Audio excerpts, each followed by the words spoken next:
अच्योद्यमानानि यथा पुष्पाणि फलानि च स्वयं कालं नातिवर्तन्ते तथा कर्म पुरा कृतम।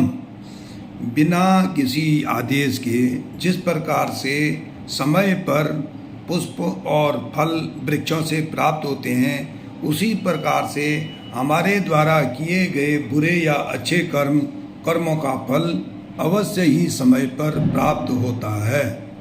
यह महाभारत से लिया गया यह श्लोक कर्म फल की कहानी की शिक्षा देता है कि हम जिस प्रकार से अच्छे कर्म जीवन में जो भी सत्कर्म करें या दुष्कर्म करें, उनका फल अवश्य ही समय पर हमें मिलेगा। माँ शारदे को नमन।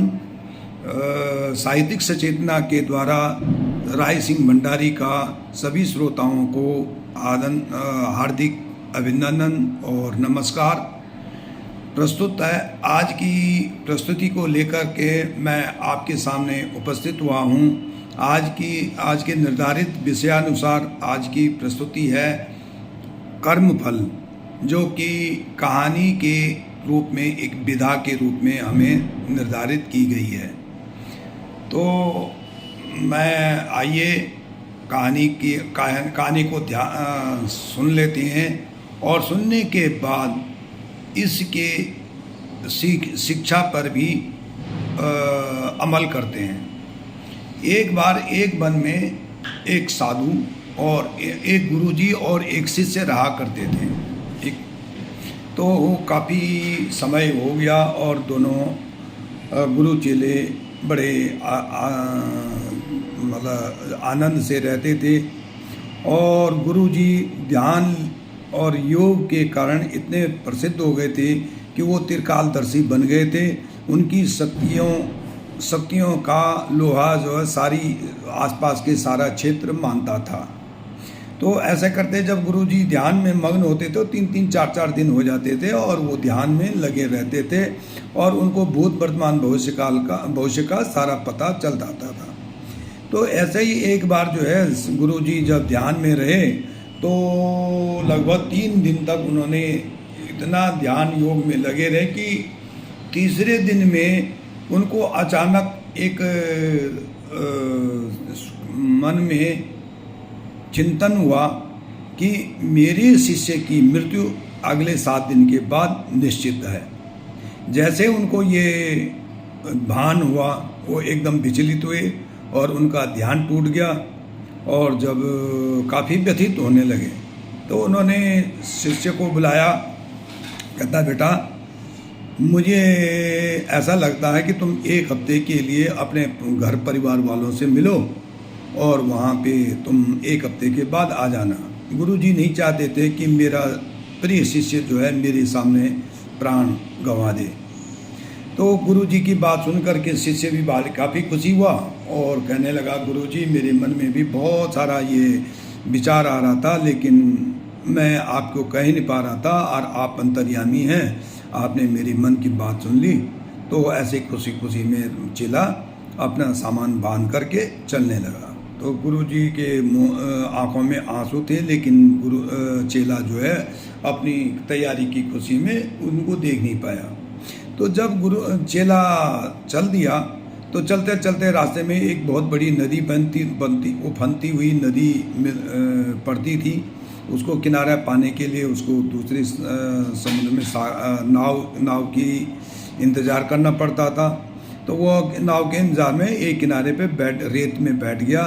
तो देखता क्या है कि उसी रेत के वहीं नदी के किनारे एक चींटियों का घर बनाया हुआ है और चींटियाँ वहाँ से बाहर आ रही हैं घर से, और कोई चींटियाँ घर के अंदर जा रही हैं।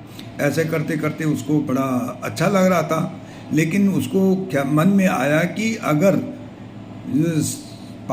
नदी की लहर अगर इस किनारे पे आ गई तो यह अपने साथ उठा करके इस घर को बहा के ले जाएगी। उसने सोचा कि भाई इनके लिए कुछ करना चाहिए। उसने ऊपर के सारे कपड़े उतारे, उसमें से रेत भरा और एक मेंढ बांधी और मेंढ बांध करके उसको इस ढंग से लगा दिया ताकि लहर जो है वहाँ तक नहीं पहुँच पाए। और उसके साथ साथ उसने एक नाली और निवेन से पहले एक नाली और खोद दी कि अगर लहर का पानी आएगा भी तो कुछ इसमें समा करके वापस नदी में चला जाएगा।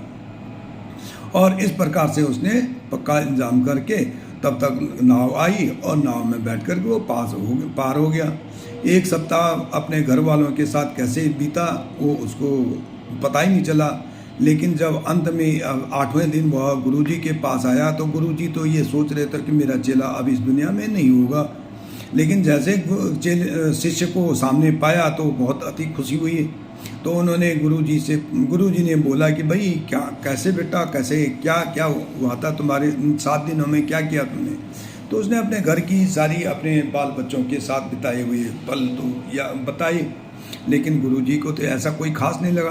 तो उसने कहा भाई रास्ते में क्या किया तुमने? कह रहा हाँ गुरुजी रास्ते में ये ऐसे ऐसे थी और चींटियों का घर था, मैंने उनको बचाने के लिए वो उनके लिए एक अपने वस्त्र निकाले और उनको ढेर में बना दी। और तो गुरुजी बड़े अचंभित हुए, उसको गले लगा दिया और रोते रोते बोला बेटा तेरी इन सत्कर्म के कारण भगवान जो तूने चींटियों का जीवन बचाया उनके कारण भगवान ने तुझे जीवन प्रदान किया, नहीं तो तेरी कल मृत्यु निश्चित थी। ये मेरा अटल ध्यान योग कहता था। तो इस कहानी से आपको ये शिक्षा मिलती है कि भाई कर्म और फल दोनों एक ही सिक्के के दो पहलू हैं, जो कि अगर कर्म करेंगे तो फल अवश्य मिलेगा। तो गुरुजी बहुत खुशी हुए। तो ये कहानी यहीं पे